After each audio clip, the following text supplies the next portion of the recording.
Hello বন্ধুরা, নমস্কার। কেমন আছো তোমরা সবাই? আশা করছি তোমরা সবাই ভালো আছো আর সুস্থ আছো। তো চলো আবার একটা নতুন ভিডিওর সঙ্গে তোমাদের সঙ্গে গল্প করতে থাকি। তো চলো, ক্লায়েন্ট এসেই প্রথমেই আমাকে বলল যে একদম লেন্থ কম করে রাউন্ড কাট কেটে দিতে। তো তোমরা দেখতেই পাচ্ছ ক্লায়েন্টের কিন্তু মিডিল লেন্থ থেকেই চুল একদম পাতলা।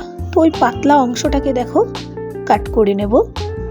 আমি ক্লায়েন্টের থেকে নিয়েছি পারমিশন যে কতটা কাটবো।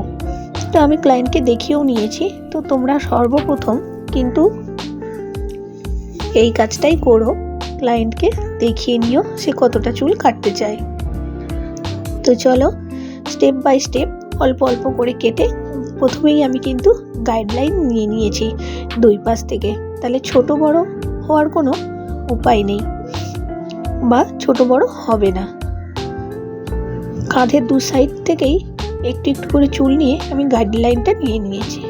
তোমরা দেখতেই পাচ্ছ আমার বাম দিকের থেকে ডান দিকের হাতের হেয়ার কাটিং কিন্তু একটু শর্ট আর বাম দিকে একটু বড় আছে।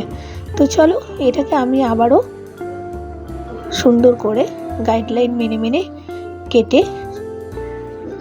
সুন্দর করে ট্রিমিং করব। তো চলো দেখতে থাকো। আমি আবারও একটু স্প্রে করে নিলাম, যাতে চুলটা শুকনো শুকনো হয়ে গেছিলো। আমি স্প্রে করে নিলাম যাতে চুলটা একটু ভিজে থাকে, আর চুলটা একটু ভিজে থাকলে খুবই ভালো কাটিংটা আসে, সব চুলগুলোই হাতের মধ্যে চলে আসে। আর অবশ্যই কিন্তু চুল কাটার আগে শ্যাম্পু অবশ্যই থাকতে হবে। যদি ক্লায়েন্ট শ্যাম্পু না করে আসে তাহলে অবশ্যই নিজেরা একটু ক্লায়েন্টকে সাজেস্ট করবো যাতে শ্যাম্পুটা সঙ্গে সঙ্গে করে নেয়। তো যাই হোক, চলো দেখতে থাকো আর সঙ্গে থাকো। আর আমার ভিডিও কেমন লাগছে অবশ্যই প্রত্যেকে কমেন্টে জানিও, আর কমেন্টে জানিও কে কোথা থেকে আমার এই ভিডিওগুলো দেখছো। আর একটা করে লাইক কমেন্ট শেয়ার করে দিও। আর হ্যাঁ, যারা যারা কমেন্টে রিপ্লাই এখনও পাওনি, আমি আশা করব অবশ্যই কমেন্টে রিপ্লাই দেওয়ার চেষ্টা করব। তো চলো ফাইনাল লুক পর্যন্ত দেখতে থাকো।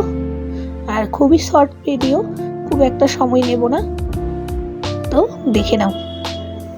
যারা বিগিনার্স আছো তারা কিন্তু এখান থেকে দেখেই শিখতে পারো আর হেয়ার কাটিং করতে পারো।